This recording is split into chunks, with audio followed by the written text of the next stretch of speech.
Welcome, guys, to How the Frack We Got Here, a show that takes the news and events of the week and try to make sense out of it all. I'm your host, the most Will Buchanan, and on this show, we simply are all about the facts. There are plenty of news stations out there that simply want to do anything short but inform you. Here at How the Frack We Got Here, that's all we believe in. We go up to the left, we go up to the right, we go up to the middle of independence. We go up to all sides because there's more than one side of a story to everything. And you need to know it all in order to actually formulate your own opinion. And that's what we try to do here, How the Frack We Got Here. Thanks for listening, and hold on. It's going to be fun. All right, guys. Today is date July 26, 2023, and this is How the Frack We Got Here. I'm your host, the most Will Buchanan, How the Frack We Got Here. We do take the events of the week and try to make sense out of it all. Before we get started, guys, we do pride ourselves on being a news podcast, which means that every source that we do take does come from a reputable, award-winning journalistic nature. We do not take anywhere from sites like Newsmax or Fox News or any of those other outrageous areas just because that is basically sensationalism and not news. This is actually news that we can actually talk on that, again, we want to use for your informative purposes. However, there may be times that, words may be used. We try to watch our language. And at the same time, there may be things that might be shown that might be too intense for younger viewers. So viewer discretion is advised. Aside from that, welcome. So, I got to start with this one because there is no other way in the whole my beer competition of things. DeSantis, dictator / governor Ron DeSantis, there is no way on God's green earth, I don't think that man can wake up on a daily basis and say, how else can I screw with black people even more? And well, he's found a new bottom. Schools must now teach students about the, quote, benefit of slavery when teaching Black history. The controversial new education standard passed by the State Board of Education earlier this week. Now, this follows Governor DeSantis' so-called Stop Woke Act, which forced the rewriting of education standards there in Florida. A controversial part of these new standards is instruction for middle school students to learn, quote, how slaves develop skills, which in some instances could be applied for their personal benefit. The largest teachers union in the state has spoken out against the new standards, calling them, quote, a step backward, adding that students deserve the full truth of American history. For more on this, we are joined by Andrew Atterbury. He is an education policy reporter for Politico based in Florida. Andrew, implying that enslaved people benefited from their bondage has understandably upset many people. How are folks in Florida responding to this? Sure. Hey, thanks for having me. Glad to be here from Tallahassee. So that they came out on Wednesday at this meeting, and this was really the first time that people got a glimpse of what these standards look like. And it was a firestorm for the Florida Department of Education and the Board of Education. People that were there weren't too thrilled with these lessons, but the state, they were proud to roll these out. This is something they've been working on for a while. Like you said, they come from the Stop Woke Act. That was something that specifically Governor Ron DeSantis requested last year. The woke part is actually an acronym. It means the Wrongs to Our Kids and Employees Act. That was something that was one of his biggest parts of his agenda back last year.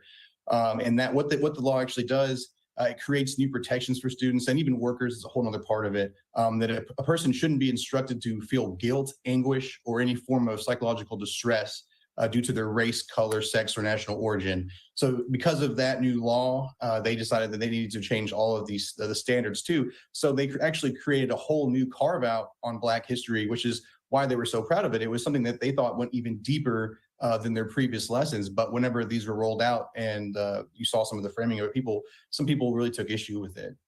Andrew, I should say that we reached out to the governor's office and they pointed us to a statement that was shared by the Board of Education. It reads in part, quote, Florida students deserve to learn how slaves took advantage of whatever circumstances they were in to benefit themselves and the community of African descendants. How does this differ from what has been taught in the state in the past? Well, when you look at the lessons, they really didn't have any specific carve-outs for Black history. So this is all, for a lot of this stuff is new things that they're introducing, which is why the state thinks this is good for them. We're actually going deeper into some of this stuff. But when you look at, like you said, the way that some of these were worded, like the benefits of it, people said that was just absolutely not okay. I mean, you saw this getting issue. People were raising, like civil rights lawyer Benjamin Crump was talking about this. So this was getting a lot more attention than just Florida, which is probably not something that people expected, just from the way that it was rolled out. And as you and the statement that you mentioned earlier, the state is also taking aim at the teachers union, saying that a lot of this is their fault and that they're blowing up an issue that the state thinks really isn't a big deal.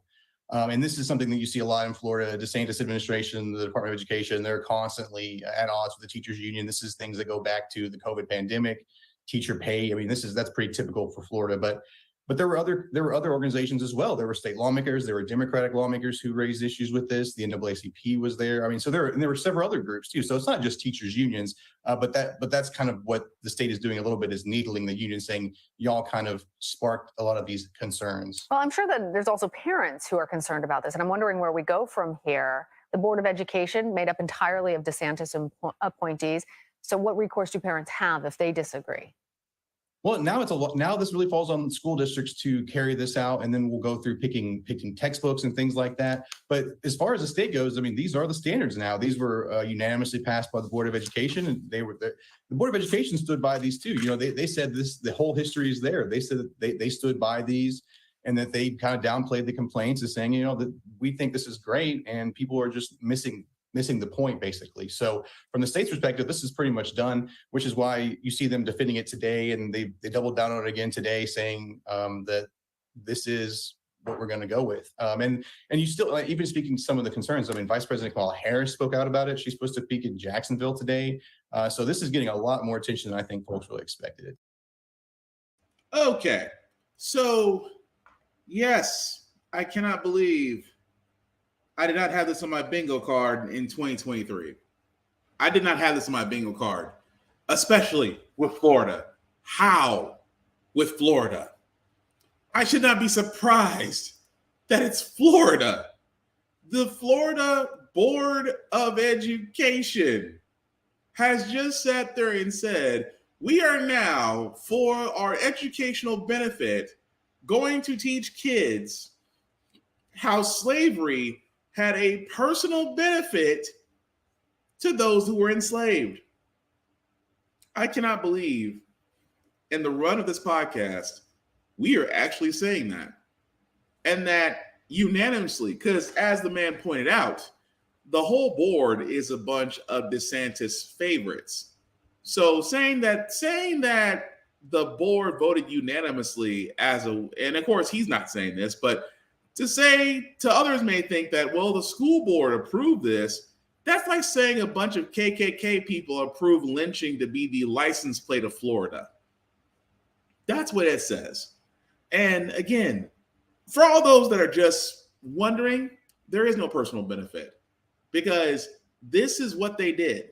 Florida sat there, and a lot of people who are now seeing this, a lot of people beforehand were just like, this is just the outcome of what's already happened.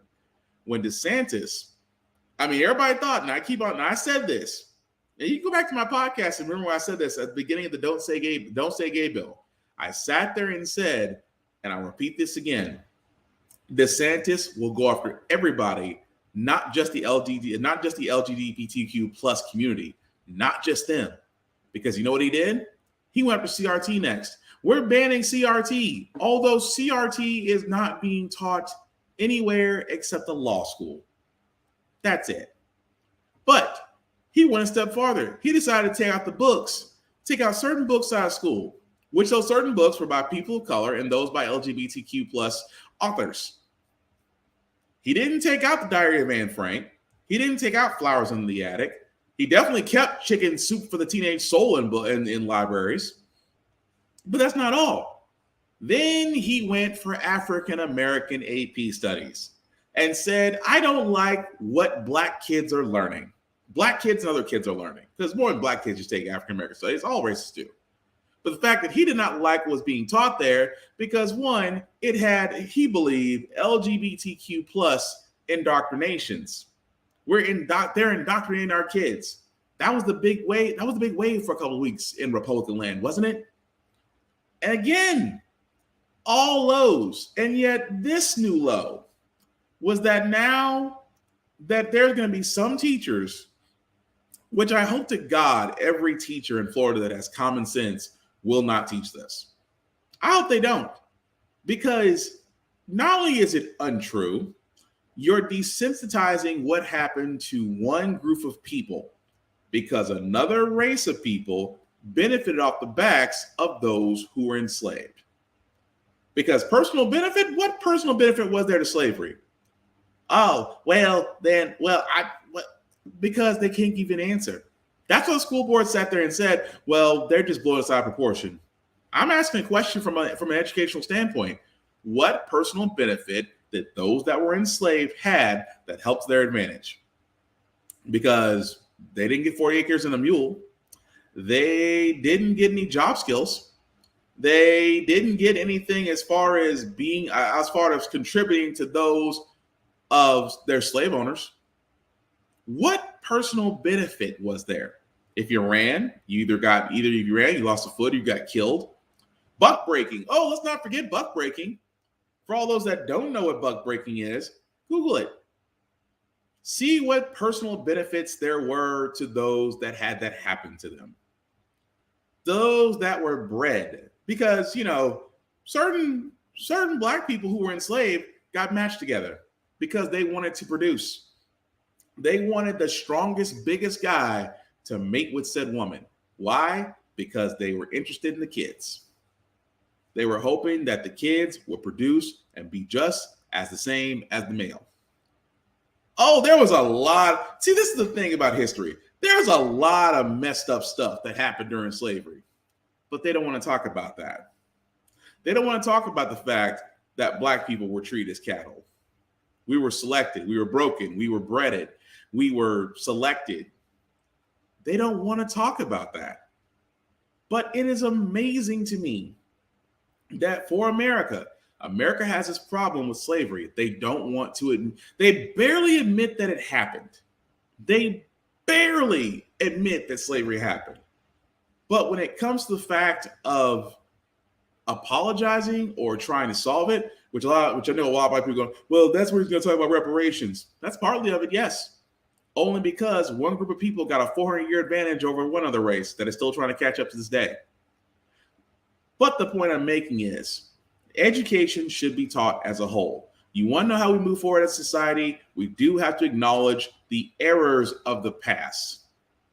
We have to acknowledge that slavery was a very dark time in America's history, and the fact that one group of people have to admit that their ancestors are responsible for it. However, to not talk about it and to continue that cycle makes them just as equally responsible as those that they sat there and purchased black people that were on those ships that came to our shores that you swear up and down you had nothing to do with, but you keep perpetuating the very same system that was put in place many years ago. And forgive me as I say this, but the fact that they said they got a personal advantage or some benefit out of this, out of being enslaved, miss me with the bullshit. But again, this is why I sit there and say, with Ron DeSantis, he's going to have a problem. I mean, outside of the fact that Chris Christie, which again, Chris Christie has always been one of those guys that's always, he jumps in. He's kind of a vulture when it comes to stuff. He'll jump in on something when it benefits him, but he stays out of it when he gets nothing out of it. Like, for example, in this case, he sat there and said, I am not okay with this. He said, quote unquote, DeSantis started this fire with the bill he signed, and now he doesn't want to take responsibility for whatever it's done in the aftermath. Fair. It is fair. I will give Chris Christie that yes, DeSantis made the grave that is currently digging him in. And at the same doggone time, this man supposedly, I mean, it is amazing to me when it comes to the fact that DeSantis, everything that he will say.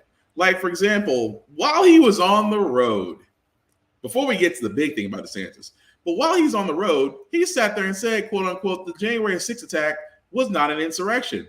He said it was a protest that devolved into a riot, but there was no plans to somehow overthrow the government. Yeah, there were no plans at all.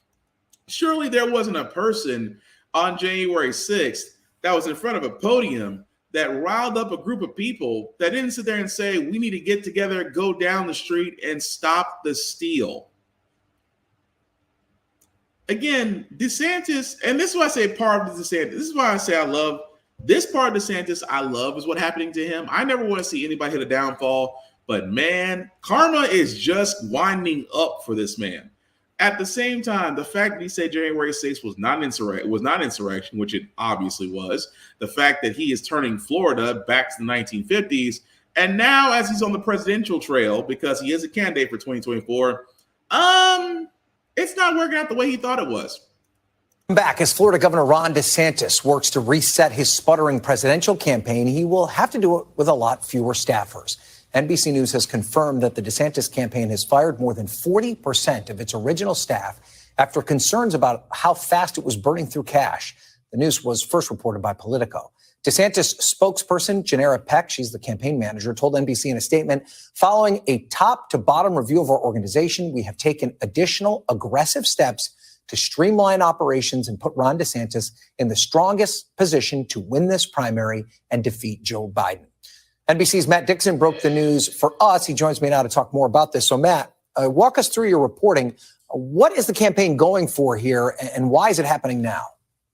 Well, the term we keep hearing is, quote, lean. So there was a donor retreat in Utah this weekend where a bunch of donors got together and kind of got an update from the campaign. And they sort of orchestrated that this would be coming, that they needed to get smaller. There was 92 staffers on Governor DeSantis' first presidential campaign finance report, which is a really, really big number. So the idea was that they were burning through cash at a faster pace than they wanted to, and they needed to get smaller. And that's kind of what we're seeing. I think there are some who are surprised by the sheer number. The campaign is like 38 people of the 92 originally staffed. And that's a significant number for a campaign that's been out there for less than 2 months. But they are acknowledging that they got too big too quick and they couldn't afford it. Yeah, and it does seem like some of the moves, classic resets of a campaign that is struggling. You write in your piece that they want to focus more on earned media rather than expensive, large-scale events. How does that look? And is that something that Ron DeSantis particularly is the type of candidate that does well in an environment like that? Yeah, for better or worse, their decision-making process is saying, hey, we should stop paying for these large rallies, these large campaign events that require a lot of staff, a lot of preparation, and a lot of money. And let's just give Ron DeSantis a mic. He's done, he did more mainstream media interviews. He's done more podcast interviews. And their calculation is that the spinoff, the quote, sort of earned media or the coverage of Ron DeSantis doing those events is going to be enough and worth it to sort of tamp down some of the larger rally type things that we have seen. Now, if that works, or not to sort of close the gap he has with Donald Trump is yet to be seen. But their calculation is give Ron DeSantis a mic, let DeSantis be DeSantis, and somehow it's going to help him grow in polling and help sort of resurrect the campaign. And that's kind of what we're seeing, the early stages of that part of the reset. Okay, so yeah, give DeSantis a microphone and he will save himself. We've seen how well that has done so far. Now, again, you can sit there and say it's a reorganization, but let's call it what it is. DeSantis is realizing that everybody outside of Florida, which is his own little kingdom, is not going to agree with him. And he's finding that out because, number one, he's outside of Florida. Number two, unfortunately, Donald Trump is not in prison yet. I have been saying this since the beginning because we are in the stages. Because we're not too far off from 2024. We're in July. We're not that far off. 5 months away. 5 months away from the start of 2024. From the start of the next presidential campaign, presidential candidate year. We're not that far off, ladies and gentlemen. Donald Trump, surprisingly, is still not in jail. He is doing his hardest to push back every case he has against him. Because why? He wants to run. Because folks still go to his rallies. Folks still give him money. Folks still believe he's the president. Despite whatever tinfoil hat that you believe in, folks still believe in it. The point I'm making out of all this is, even with all that being said, Trump is still a possible candidate to win the GOP nomination. despite the field. And I say a field because we're up to about 9 to 10 candidates now, Trump included, and still he could win the nomination. Even with DeSantis, who I dubbed Trump 2.0, even now he's having a problem because all Trump has to do is go to a rally and give his greatest hits.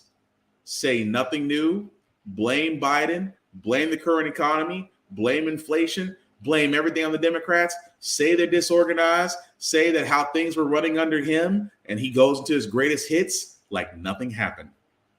The crowd will cheer, buy his merch, he hops on his plane, heads to the next spot. DeSantis has to literally reorganize just because he can't match up to what Trump is. And imagine, think about that for a second. You can't match up to a paranoid idiot. That's saying something in the GOP.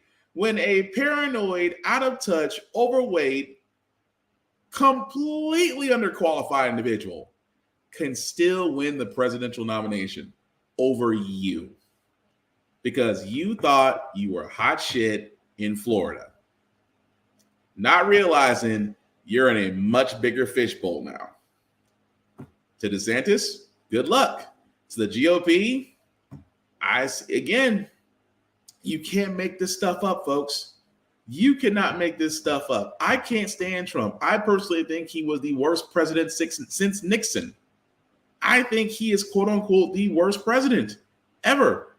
And that's saying a lot over a man who almost literally got impeached himself.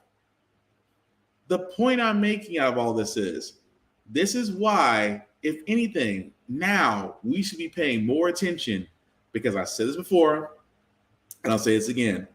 Pay attention to the people who are running for office. If you don't like the choices, you can either A, run for office yourself, as we have seen in the last couple of elections. A lot of people have ran for office because they feel like they can make a difference. If you want to do so, bravo. And number two, if you yourself don't want to run, find a candidate that suits you, that actually suits your points and views, and support them, endorse them, push them, write their names on the ballot. Do the democratic process that we have in place if you don't like the current choices, because I get it. Because even then I talked about in my other previous podcast how they want to do a third choice, but call it no label. And that a Democrat and a Republican want to supposedly run on this, which to me is like insanity double down. So instead of us introducing other candidates from different parties, we're going to take one from each and give a true bipartisan party. Yeah, that works in whatever imaginary land no label lives in. But the point I'm making out of all this, guys, is that when it comes to DeSantis, I'm not surprised. Whether it's the fact that slavery being said that it has advantages, and the fact that, like I said before, I hope educators in Florida don't teach it. I hope they don't. I don't want kids to learn. If kids should learn the true history of America. That's what we should be doing. Because you know why? Because even then, and this is my personal belief, when we fully accept the true, dark, bloody, twisted history of America, then and maybe then things will change and not just give us a monument, which I'll get to momentarily. But move right along, guys. I do want to get on someone else who's being a stick in the mud right now, Tommy Tuberville, who, again, is holding out on military nominations because he does not like the fact that the armed forces has access to abortions. That's it. Nothing more, nothing less. He wants to restrict, he basically, guys, wants to restrict abortion access and transgender access in the Army, specifically abortion, because you know why? He does not like the fact that armed service women can drive somewhere to get an abortion and the fact that they can get reimbursed for it. Here's my thing. That's his only gripe. But here's my thing on that. So you being the GOP, swear up and down. GOP, oh, we love the troops. We support the troops. We're behind the troops 110%. Go look at your local VA. Go ahead. Look at your local VA. Ask any veteran that gets assistance and just watch the level of just eyes rolling or frustration or all the above. The GOP cares about the troops so much, cares about the vets so much, but they do little for them after they're done fighting the war, or if they've had an injury or PTSD or things of that nature. They basically treat the Army like a meat grinder. And even more so historically, we do have a couple of generals, first, especially of the African American variety, that'll be the first time leading or commanding armed forces of a large nature since the Joint Chiefs Staffs. Actually, since the first Secretary of Defense, who currently is a black man. But Tommy Tuberville wants to hold out because he believes he's doing the right thing. Now, again, it is amazing to me that the GOP will say one thing and do another. And I know a lot of people are going to say, well, the Democrats do the same thing, as is in all politics. But when the Republicans turn around and say we support the troops, but one Republican senator wants to hold out, and that should tell you guys a lot, that one Republican senator is holding up 200 plus nominations. That lets you know off the bat something is truly wrong. And at the same time, something needs to be corrected rather quickly. But instead of the GOP getting their people in line, Speaker of the House Kevin McCarthy decides that, you know what, I'm going to do something the American people have been wanting to do a long time. I'm thinking impeachment of our current president. Why? Hunter Biden, that's why. Congress. House Speaker Kevin McCarthy, as you know, making his most direct impeachment threat against Biden amid unsubstantiated allegations, by the way, that the president and his son, Hunter, secretly took millions of dollars in foreign business deals and bribes. But let's take a listen to what the House Speaker said during an interview last night on Fox, and let's talk about it. We've only followed where the information has taken us.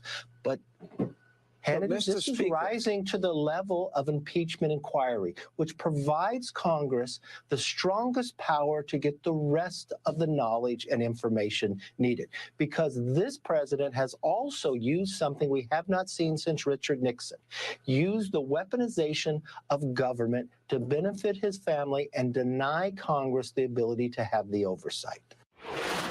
All right, that's a pretty serious accusation there. What evidence is McCarthy pointing to here?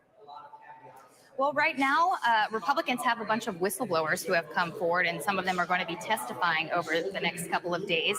But beyond that, you know, they don't have a lot to support these allegations. And that is why McCarthy says they want to start an impeachment inquiry. When he was talking about making the strongest argument for Congress to have the strongest foot forward, he was actually referring to an argument that former Judiciary Chairman Jerry Nadler made against Donald Trump in 2019. It's this sort of argument that when you're in an impeachment inquiry, Congress actually has the strongest hand to get evidence from the White House. Now, of course, interbranch fights are very common as somebody who's covered them for over a decade, but McCarthy is arguing that if they're an impeachment, the White House will have to turn over evidence that it does not want to turn over right now. So we'll see if that actually is the case. I do think that McCarthy's words have to be put in context in that he's actually under a ton of fire right now from Donald Trump, who is furious with him for not putting up a vote to expunge his impeachment record when he had promised Trump that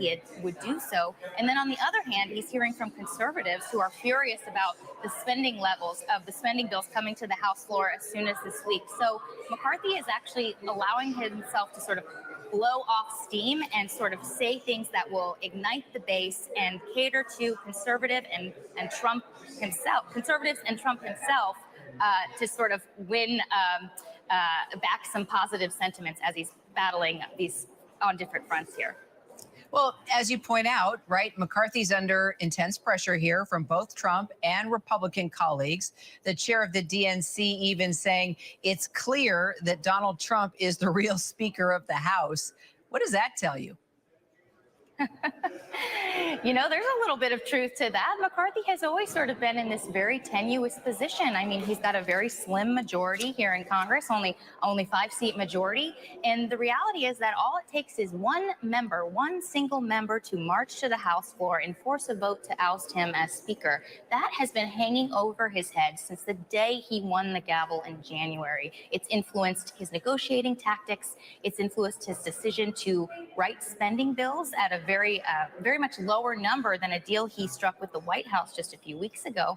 And, you know, Trump has allies on Capitol Hill who are just waiting for a signal from the former president. If Donald Trump says he wants McCarthy out, they are going to be the ones who march to the floor and force this vote to try to oust him. Crazy, isn't it? Amazing how a man who still has allies can carry so much weight. Now, don't get me wrong, Kevin McCarthy is basically Mitt Romney 2.0. I mean, he needed Trump's allies to get into the White House, to not to get in the White House, to get into the House of Representatives. Because remember, you know, it feels like ages ago. 15 times Kevin McCarthy went for nomination as House Speaker. 14 of those times, he didn't have enough votes. You don't have the votes. You don't have the votes. I'm sorry, I went Hamilton for a moment there because that's how I felt. You don't have the votes. And he didn't. Because those that were loyal to Trump, like Matt Gaetz, Lorraine Boebert, and a few of those other crazy heads out there, didn't vote for him. It took forever. 15 times for Kevin McCarthy to finally get nominated as House Speaker. At the same time, yes, as the journalist did point out, Trump was under the impression that he was going to bring a vote to expunge his impeachment record, expunge his people from the record, which means that for all those that don't know, that in order to give Donald Trump a clean slate, to say he's never been impeached, which that can't happen. McCarthy knew that. Donald Trump, unfortunately, doesn't know that. But now you still have those that whenever Kevin McCarthy became House Speaker, they wanted some things done. They wanted investigations and everything that the Republicans be investigated for. Oh, the fact of the documents that Donald Trump had, for the weaponized use of the FBI, even questioning the FBI at one point because of the search, not raid, the search at Mar-a-Lago. The fact they wanted to bring Merrick Garland, the AG, saying that he has stepped outside of his bounds, not realizing that the man they're going after is the top lawyer in the country and would know the Constitution better than them. So now what do we have? We have Kevin McCarthy who depending on who you talk to, decides that he wants to raise the idea of impeachment because he didn't like the case that the president's son was getting. For all those, this is what you call a red herring that has nothing to do with this. I can care less about Hunter Biden. If he's going to cop to a charge, that's him. That's due process. It's got nothing to do with me. It's got nothing to do with me as an American. It has nothing to do with me as a citizen. If Hunter Biden did violate some taxes, let him go. Let him see his day in court. But the fact that he's the president's son is what the GOP hang on to. See, the thing about the GOP, they hang on to certain things, like Benghazi. Benghazi. It was almost like saying Beetlejuice 3 times and watch something appear. That's how it felt for Hillary Clinton, who, by the way, got grilled for 15 plus hours and didn't break a sweat. But ask any other GOP senators, they can do the same thing, and they go whining and crying. The point I'm making out of all this is Hunter Biden is a smokescreen. That's it. Something that keeps getting brought up on Fox News and The Blaze and the Daily Beast and all those other conservative areas. They bring this up because they think there's something more.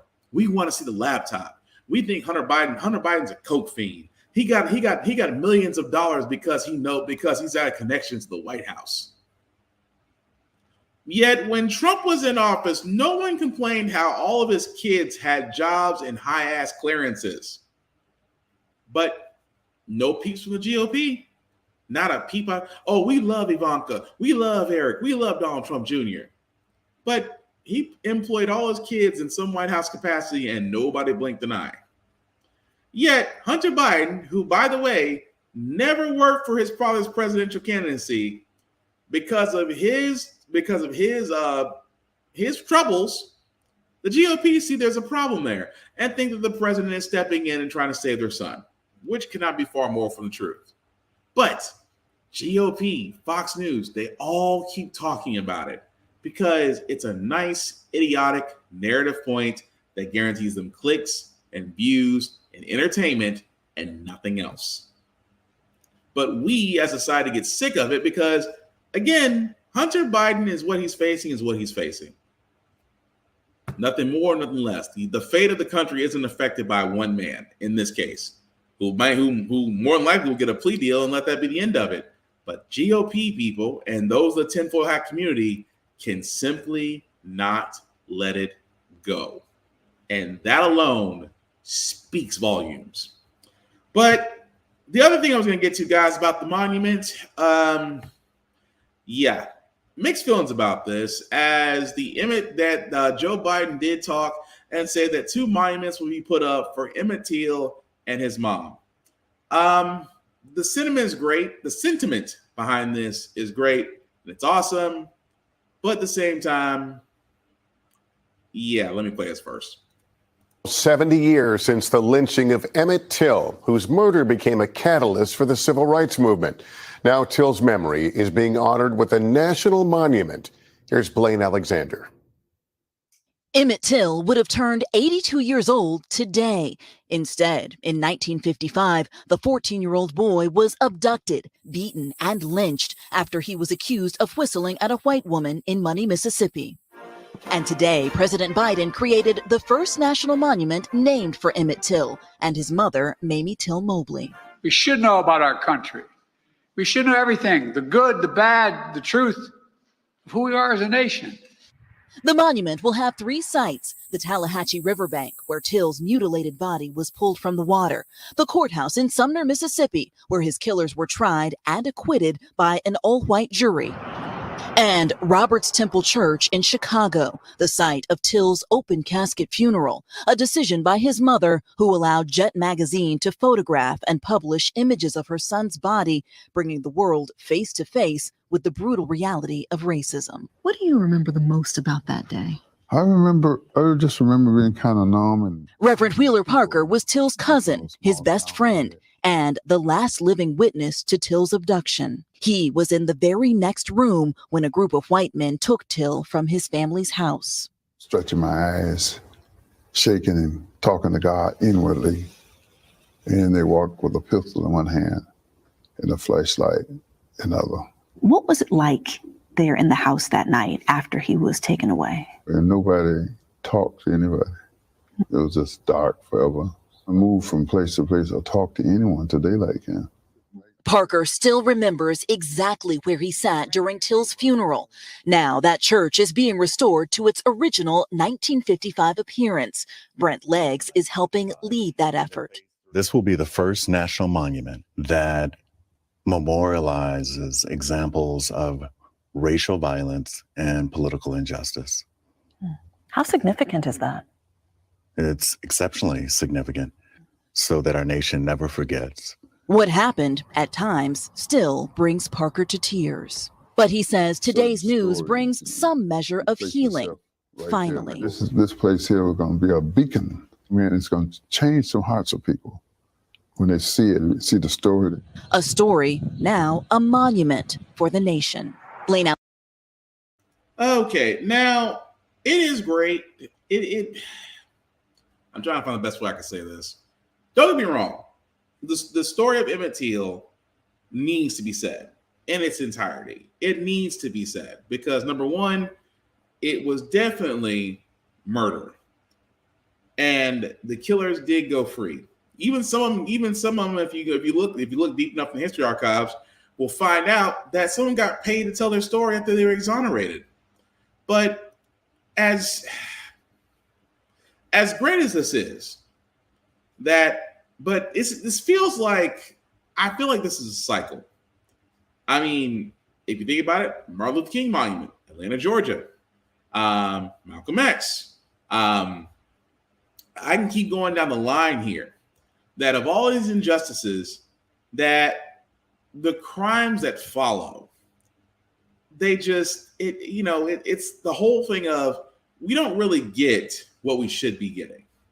Like, for example, I'm not knocking the monument.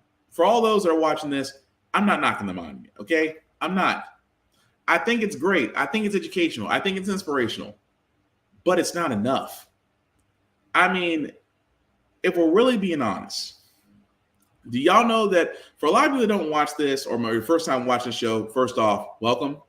Second of all, did you not know that lynching did not become a federal hate crime until about 2 years ago? 2 years ago, 2021. In 2021, lynching became a federal hate crime. The same thing that's being talked about, and that would be crappy excuse for a country singer, Jason Aldean, to try that in a small town. Where the courthouse they showed there was actually a courthouse here in Tennessee, famous because black men were hung in front of it. Try that in a small town.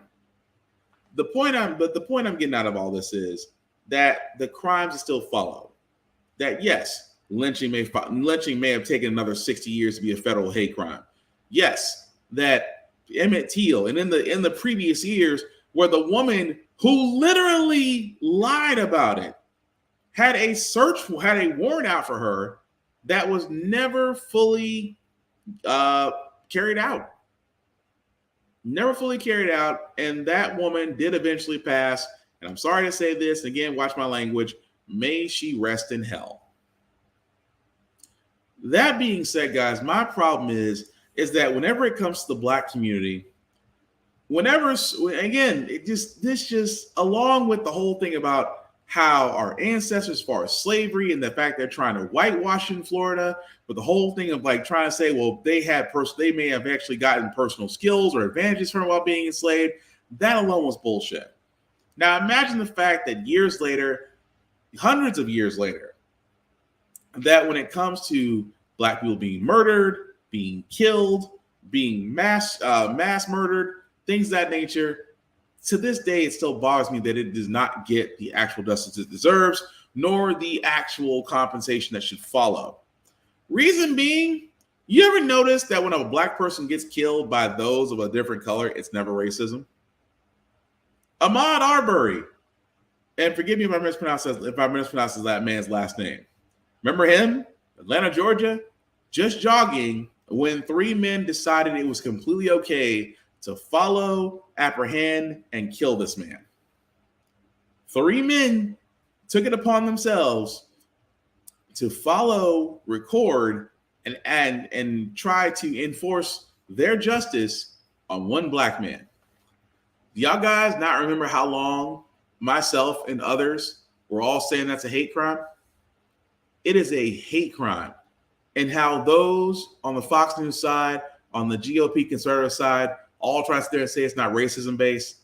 How they all try to do character victimization of Ahmaud Arbery, saying, "Oh, he's a bad seed. He was going through homes. Looking around that he had no business being in," as if he invited his own murder onto himself.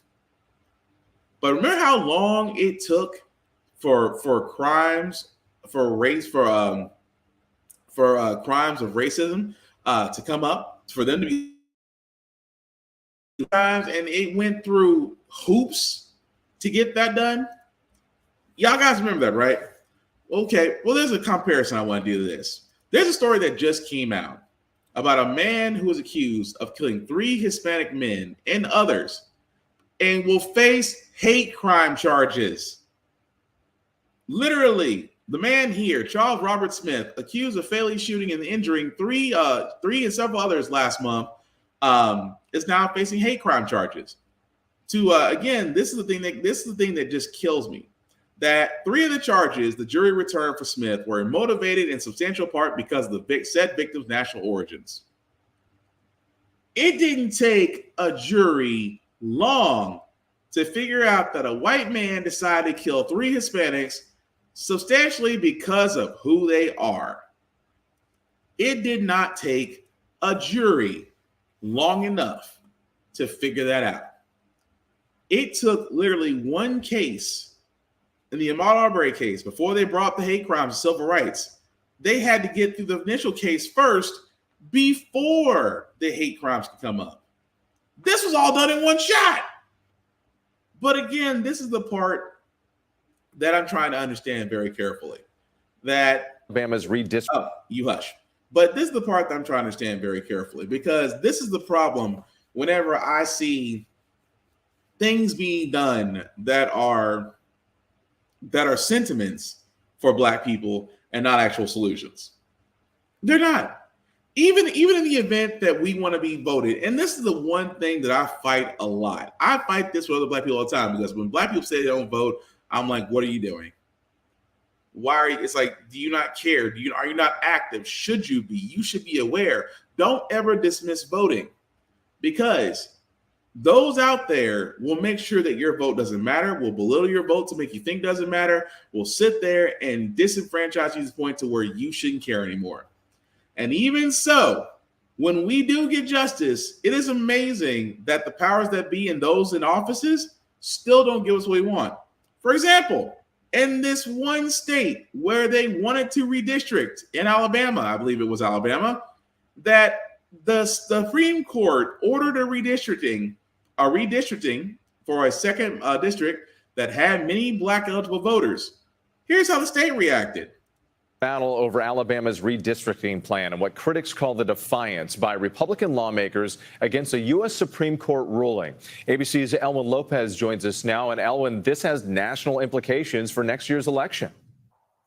Yeah, that's right, Whit. All eyes are on the South ahead of the 2024 election next year. And now Alabama in this spotlight. This comes just a month after the Supreme Court issued a surprise ruling and a victory for voting rights, ordering Alabama to, quote, include 2 districts in which Black voters either comprise a voting age majority or something quite close to it, so that Black voters have, quote, an opportunity to elect a representative of their choice. And take a look at what state Republicans came up with.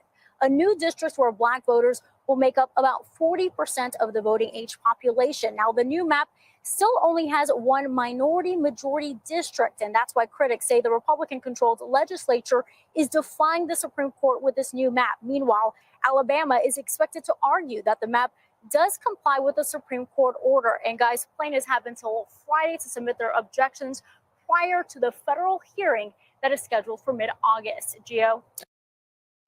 And that's just one state.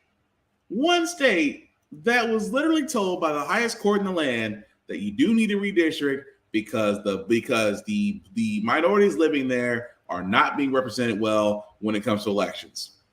And Alabama GOP sat there and said, no, we're doing exactly what you said. You're doing exactly what was ruled, which is not. But again, we get monuments. We get remembrances. While our history is being chopped and screwed in one state and other states, it may not be just Florida. I have a feeling that Texas and the South may actually adopt what Florida's doing. But even more so, when it comes to the fact of other things, especially Black people in law enforcement, like eventually this man here, that again, I asked the question, who was more protected, the officer or the unarmed Black man? You be the judge. Release the dog. A state trooper repeatedly warned a local officer outside Columbus, Ohio, to hold on to his canine. Do not release the dog with his hands up, dog. In this edited video released by the Ohio State Highway Patrol, you can see a suspect raise his hands in an apparent surrender. But officials say Circleville officer Ryan Speakman still unleashed his dog on the unarmed man. Get the dog off of him! Get the dog! Get out the dog! Nothing like this should ever happen to anybody. Circleville's mayor says following the July 4th incident, the officer was placed on paid administrative leave, but not right away. Why was he not immediately put on administrative leave? I cannot answer that question. I don't know. Also new tonight, authorities releasing 911 audio they say is from around the incident's time and location, with the caller not identifying himself, but appearing to be the suspect. So now I'm trying to figure out why they got their guns all pointed to me, and they all white people. State police say 23-year-old Jadarius D. Rose was driving this semi when an attempted traffic stop turned into a nearly 30-minute pursuit. All of them got their guns pointed directly to me. You listen to what the officers are telling you. They ain't told me nothing. I don't know why they pulling me over. Then that disturbing canine Molly, reminding some of the 1960s civil rights struggle. We were mortified by that behavior. I would hope that race is not a part of this incident. I can't imagine it being. Do you understand where that concern from some people comes? Of course I understand it. Authorities say Rose was treated at a hospital and criminally charged. Records show he's been released from jail with his attorney declining to comment. We've also reached out to Officer Speakman, but have not heard back. So again, I say, who's more protected, the officer or the intended? Now, again, pulled over, unarmed, got out, officer with a canine. You can literally hear on the video, don't release the dog. What does he do? Release the dog. And as the journalist in that situation, I would ask the same doggone question. Why in the world is that man on paid leave right now? He disobeyed a direct order. Because for a lot of people, especially when it comes to those of the older variety, they do remember the civil rights. They do remember civil rights back then in the South, where officers did have canines, attack dogs, much like the one in that video. And the same way, it is scarring. It does have those lingering moments. But at the same time, the mayor should have sat there and said, oh, he needs to be immediately fired. Because that dog might as well be a deadly weapon. It might as well be. It's trained to subdue, sometimes even kill if need be. It is a trained deadly weapon that the officer released. And I don't blame the journalist for what he said. He's like, why is that man on paid leave right now? I don't know why. Shouldn't you be asking his commanding officer that question? Because to me, it's like, who's more protected? Like they said, they never understood. He said, I don't know why they pulled me over. I never got told why. And how many black people could sit there the whole entire time and literally can relate? We all, like I said, not a lot of black people, I don't need to go on this rant, but any black person out there has a police story. Every black person does. Sometimes even more than one. But even more so in that situation, nothing's being done about this. Law enforcement still is going unchecked. Officers get protected more than the intended victims they hurt. And even more so. But yet, we get monuments. Asians got attacked during COVID-19, and within days, an Asian hate crime bill was put into place with COVID-19. Within days. Lynching took almost 60 years. 60 years since it almost took from the civil rights time up until now, 60 plus years for lynching to be labeled a federal hate crime. Whereas attacks on Asians during COVID-19, a hate bill was put in almost damn near immediately. But hey, we get monuments. Again, I point this out as well because when it comes again to law enforcement and black people, you guys remember this video? Is investigating. They took several days before releasing this video, but you have a community asking so many questions about the video you're about to see. And I have to warn everyone, it is tough to watch and even tough to listen to because you can hear the officer crying after the shot is fired. The entire incident took less than 2 minutes. 2 officers arrive at the home of Alonzo Bagley just before 11 p.m. in response to a 911 call. His wife made complaints he was threatening her and her daughter. Hey, what's your name? Alonzo. Hey, can you step out for me? No. What you need? My dog. I got dog. No, come on in, sir. You disturbing the peace. The people next door over there. Let me put my dog. Sit down. Let me put my dog. Sit down. Intoxicated. That's right. Let her. Hey, come here. Come here. Put my dog up. She can put the dog up. The first officer follows Bagley down the hallway after he says he's going to put his dogs away as his wife continues to yell in the background. Hey, hey! The officer realizes Bagley is heading out the door of a balcony and sees him jump from the second floor to the ground below. He then turns back to run through and out of the apartment downstairs to chase after Bagley. Once outside, you hear one officer yell to the other. He went that way, Todd. About 5 seconds later, you hear a single gunshot. It's been 1 minute and 25 seconds since officers first knocked on the door.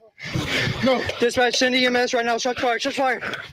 For the next 2 minutes, you hear the officers distraught and pleading with Bagley to keep breathing and see the two officers administer CPR. Tyler, you're good.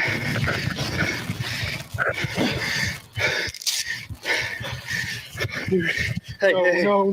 Hey, come on. Come on. No. Come on. Come on, man. No. Come on. No, man. No. You're good. Man. Come on, dude. Dispatch. Come on, man. Send EMS right now. 1018. Come on, dude. Hey, come on, dude. Stay with me. Hey, stay with pressure. With pressure. Stay with me, man. Come on, you're good. You're good, bro. Stay with me. Hey, you're good. Hey, keep breathing. Stay with me, man. Stay with me. Breathing. Hey, you're good, man. Keep breathing, dude. Keep breathing.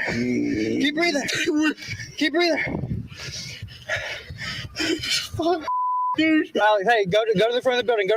Wave them down with your flashlight. Come on. Run. Hey, dude. Hey, you're gonna be all right. Look at me. Hey, look at me.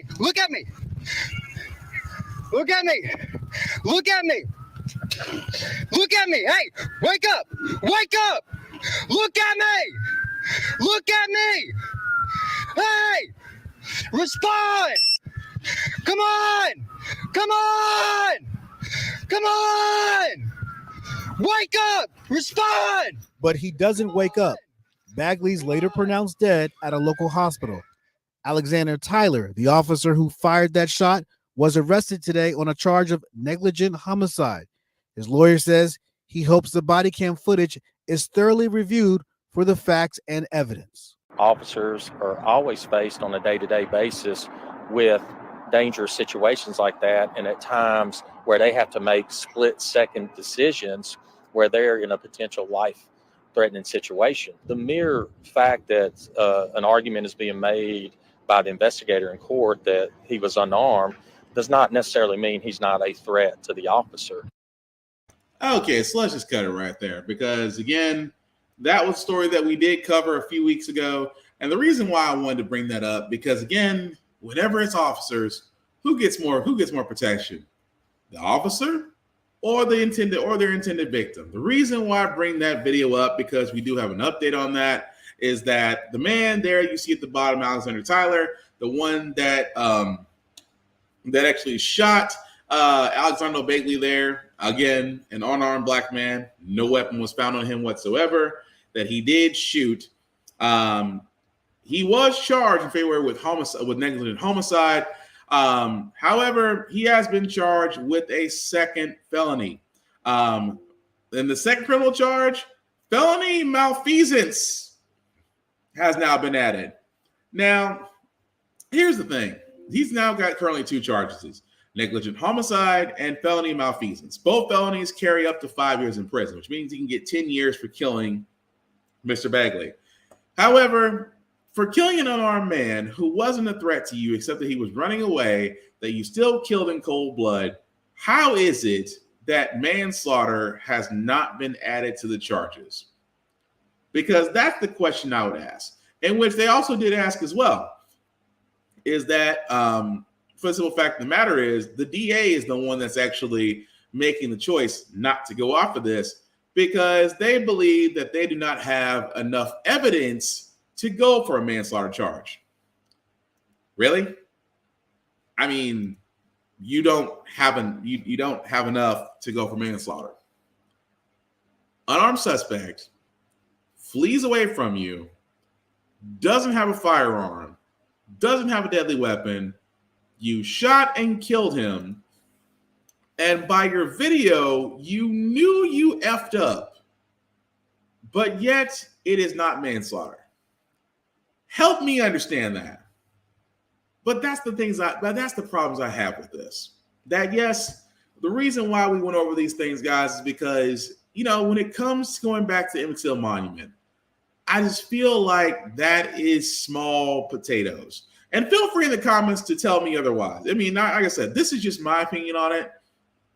But anytime we have gross events of misconduct against Black people, it's like we don't get justice, we don't get compensation, we don't get what other groups out there get. But we get monuments. But my thing has always been this.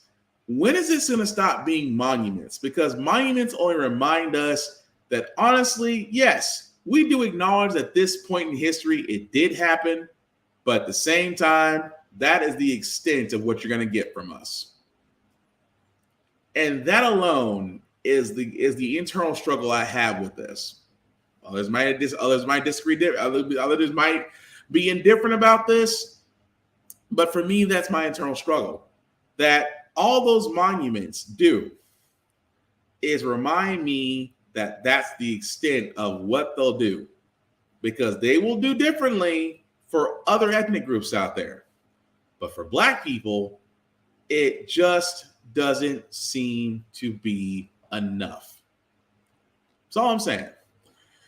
But speaking of things that unfortunately I wish that, they worked out differently. But again, I would be remiss if we don't talk about this, guys. Carly Russell. Y'all probably remember this because we did cover this as a woman who called 911 swearing up and down she saw a child abandoned off the road, went to go investigate. She came up missing. A manhunt was done for her. Everybody was looking for her, some praying for her safe return. She did appear back at her parents' house, but come to find out, she made the whole thing up. Now, the thing about this is, which to me is going to affect a lot of things going forward, is, it's these things about some people playing wolf, some people about the boy who cried wolf. Because we have a lot of missing Black women, Black men, and children still out there. The fact that this individual, which if there is something off with her, if it's mental, I hope she gets the help she needs, or whatever is the case with her that made her think that this was going to work out for her in some benefit, I hope she gets the help she needs. But this makes the case even more harder for the next one. Because what if the next Black girl comes up missing? What if the next Black boy comes up missing? Because now there's that little asterisk to it. Now that this, is he really missing, or is this for attention? Is this hoping this leads him somewhere? It leads them somewhere. It's not the fact of, we need to find them as soon as possible. Because that's the thing that's going to be in the back of a lot of people's heads. That when the next person, and you see it on social media all the time, you see people share things, they've been missing since this and this and this. Please share it. Or if you've seen them, please call this number. We're trying to get them home. Because of what happened with Carly Russell, it's going to put that in the back of everybody's minds now. Is the next Carly Russell going to do the same thing? Because will she face charges? I'm sure she probably will. I'm pretty sure she will. But at the same time, guys, it's this whole thing of just how in the world are we going to sit there and justify this now? We can't justify the asterisks because the last couple of times where a Black person was in peril, it turned out that they weren't. And now Carly Russell joins that level of the question of why she do it. But even more so, how will we now get help for those out there that truly do need it? Because I'm saddened by this. That why it's always going to come to the question of why did she do it? Why did she put everybody through this only for her to come back and she's fine? I'm glad she's fine. I'm glad she's okay. But there is something there in that if help is needed, I hope she gets it. But at the same time, this puts an air of doubt into the next kid that comes up missing. That's all I'm saying. But switching gears for a second, guys, we do have some good news to report on, especially if you have UPS, because they're about to make some of y'all packages real late. A potentially crippling strike by UPS workers has been averted after the company and the Teamsters Union announced a tentative deal. Steve Patterson now with late details. Tonight, in the dead heat of an emerging summer of strikes, UPS reaching a tentative agreement with its 340,000 worker-strong Teamsters Union, avoiding a potentially economy-rattling labor action. The union, whose members still need to ratify the deal, saying it secured a new 5-year contract, boosting Teamster wages and solidifying safety issues. But I think it's a great victory for the labor movement in general. We actually took on corporate America and won today. In a statement, UPS said the deal provides industry-leading pay and benefits while retaining the flexibility we need to stay competitive. But in what's being dubbed a hot labor summer, so much remains on the line. And used without our permission. In New York's Times Square today, a day of action highlighting the ongoing actors and writers strike. We will not have you take away our right to work and earn a decent living. Those picket lines, with potential to expand, 150,000 auto workers began negotiations for a new contract with U.S. automakers this month. More than 26,000 American Airlines flight attendants preparing to vote on strike authorization. And local actions, like an ongoing Los Angeles hotel worker strike, drags on for weeks. Workers, whether they're in the hotel industry, whether they are in the logistics, whether they are in the entertainment industry, they are feeling economic pressure and economic insecurity. And while several of the disputes are fueled by traditional wage disagreements, there are huge fears over new technologies like AI. There is tremendous insecurity among workers about being displaced by new technology. And back in LA, writers and actors continue to picket in the heat in a labor action forecasted to stretch on for weeks, if not months. Okay, so yes, UPS may have dodged a bullet. May have. Keep in mind, tentative agreement. So they may have dodged a bullet, but they didn't have to. Again, it is hot labor summer because I said before and I'll say it again, unions work. You yourself cannot take on corporations who swear up and down because the giving tactic is, why do you need to join a union? You can just come talk to us. We're a family. You ever hear that? Run like hell. The thing about it is, unions carry weight, and UPS, if not but one of the biggest logistical corporations out there, they couldn't afford a strike. When you get that big and your only other competition is FedEx, United States Postal Service, and some areas of DHL, you cannot afford a strike. You simply cannot, especially for a lot of them that actually do last mile deliveries for such e-commerce giants such as Amazon. UPS couldn't afford their drivers to take a strike because the drivers are asking, because the thing about it is, in the grand scheme of things, which I was hoping they gave a little bit more details on what they agreed on. Keep in mind, it's tentative, so it's not really set in stone yet. But yeah, you might get an additional $275 in pay. Okay, I still think you should get paid more, but that's just me. My big thing is, will it change the way that are they going to get air-conditioned trucks? Are they going to get more coverage as far as health and things of that nature? The things that a lot of workers actually ask for. Because here's the thing about workers. Workers have no problem working, but they do want to believe that their job will provide enough for a livable wage, will have enough health coverage for themselves and others, families that they have them, will be able to provide pensions and 401k, safety on the job training, things of that nature. Workers will gladly work as long as they know that their employer is taking care of them, since again, they are basically putting their livelihood in the company's hands. Companies these days have made buku bucks. Amazon themselves have made $100 billion annually. Now think about that. If you're a company that makes at least $100 billion on an annual basis, how hard is it to pay your workers more? How hard is it to get air-conditioned trucks? How hard is it to actually fulfill the needs of what they're asking for, that in order for them to get it, they have to basically bankrupt you first? And again, I've said it before, and I'm not the first guy to say it. I certainly won't be the last guy. But when you want things in America to change, you attack the money. If you attack the money, you will get people's attention immediately. You will always get corporations' attention. Why do you think Amazon is so scared of unionizations? Amazon is terrified of unions, by the way. Terrified. That's why they're trying so hard to be union busters. Even now, as the story stated, the United Auto Workers are about to do contract negotiations. Now, that's 150,000 plus members. Do you really want to piss off that union?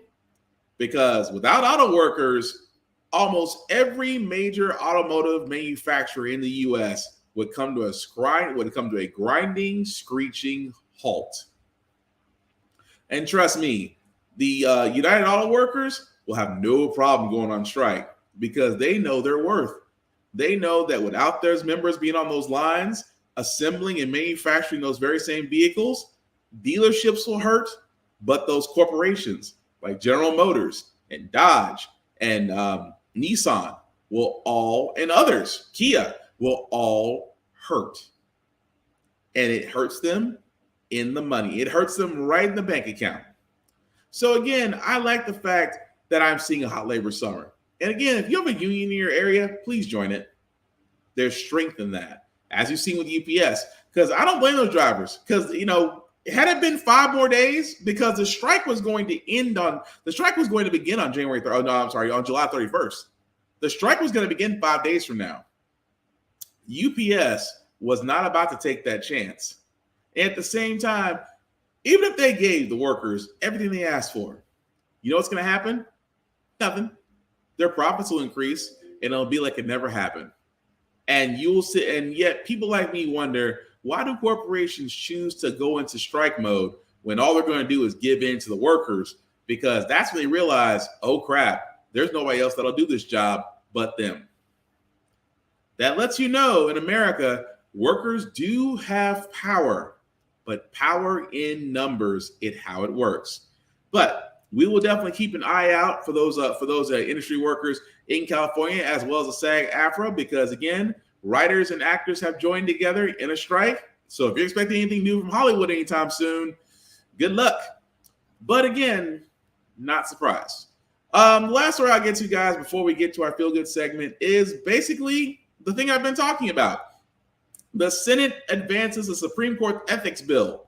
Now, keep in mind, this is after Uncle Tom, Supreme Court Justice Clarence Thomas, Uncle Tom, found out to be canoodling with a Republican donor, billionaire, hanging out on his yacht, at his resorts, him paying certain bills that for relatives of Clarence Thomas, the fact that Samuel Alito may have had some misgivings that he didn't actually report to about. And again, we've all said, it's amazing. The highest court in the land, the Supreme Court, doesn't answer anybody. They have a quote unquote ethics review, but the ethical review is done by members of their own court. There's not anyone out there that's going to hold the Supreme Court accountable. As the thing of checks and balances. In this case, the Senate Judiciary Committee, the Senate Judiciary Committee did vote to advance legislation. The vote itself was 11-10. All Democrats were for it. All Republicans opposed it. Surprise, surprise, surprise. The bill called Supreme Court Ethics, Recusal, and Transparency Act is now up for a full vote.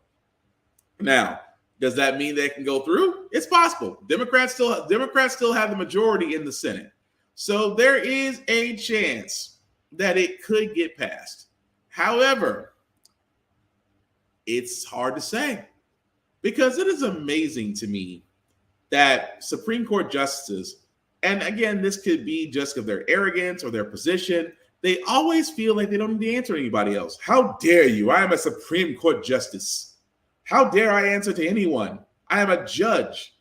It's always that above all else mentality that always amazes me how they act sometimes. But the point I'm making out of all this is, what's the harm?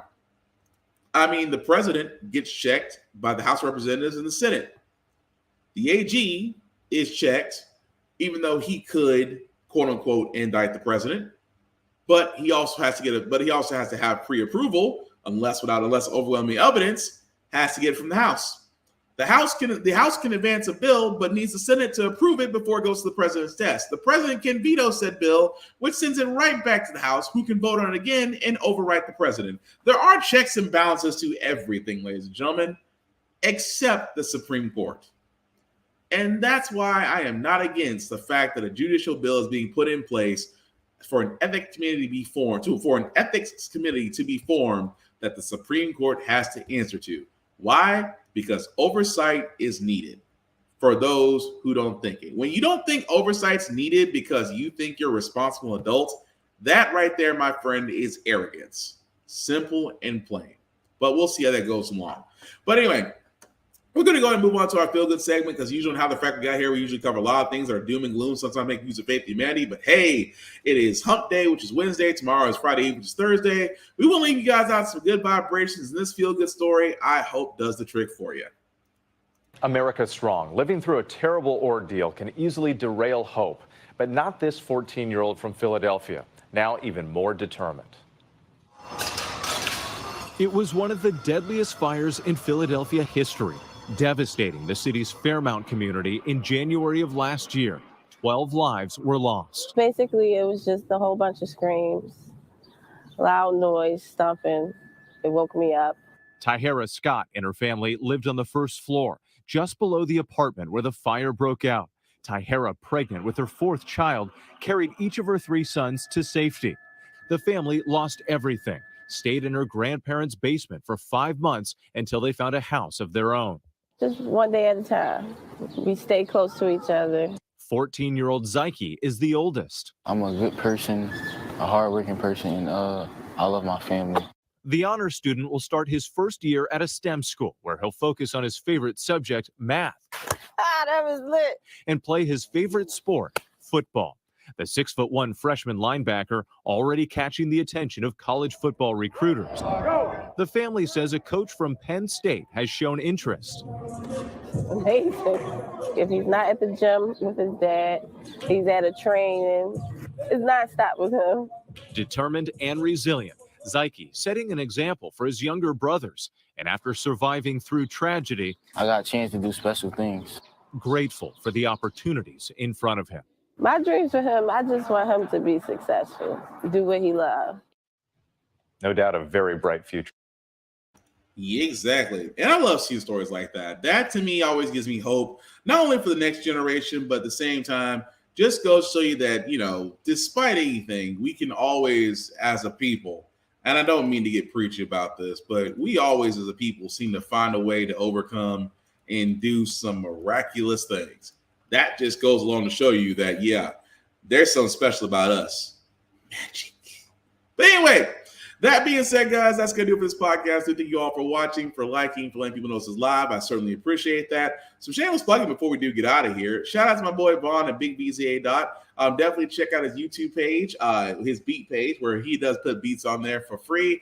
He doesn't ban you like certain people on YouTube do. And also, if you are interested in purchasing beats from him, definitely check him out. Big BZA Dot on all social media. As for me, guys, you can find me BlackFox447 on mostly all the socials. I usually do reviews and everything that I watch,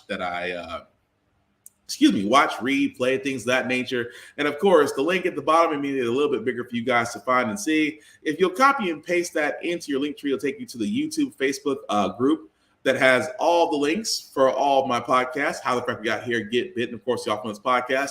Definitely like, share, and subscribe. Let me know what you think, especially about everything we talked about, because again, I want to keep it all going. I want to know what you guys think, and not just because it's me. At the same time, guys, again, we got to be more about the sharing. I mean, if you know somebody out there that is trying to do something great, or just trying to do a business, or just do something different than the norm, share it, support it. It doesn't always got to be monetary. Sharing is free. Now, if you choose to donate, that's on you. But again, somebody's trying to do something different. We need encouragement. We need to share. We need to be the word of mouth. We need to unify. You know, back in the old days is how we used to do it. So again, support them the same way you would support Beyonce if she knew you existed. That's all I'm saying. But again, the last thing I'll say about How the Frack Got Here, guys, it's all about staying informed. We are not trying to reinvent the wheel. We are simply giving you all the information to allow you to make up your own mind, but we do provide a logistical perspective that basically helps along with it. We do a lot better society as once when informed. We're progressive. We move forward. We try to right the wrongs of our past by making decisions now that we should have done back then, like electing our first Black woman Supreme Court, electing our first Black woman Federal Board of Governors, electing our first Black woman as a National Cybersecurity Director. All great things. We don't learn from history. We are doomed to repeat it. That's when we keep asking ourselves, why does everything go about our paycheck? Why are we electing different politicians but still the same old game in Congress? And most importantly, how the fact we got here. Thank you all for watching, guys. Take care of yourselves and each other, and we'll all get through this.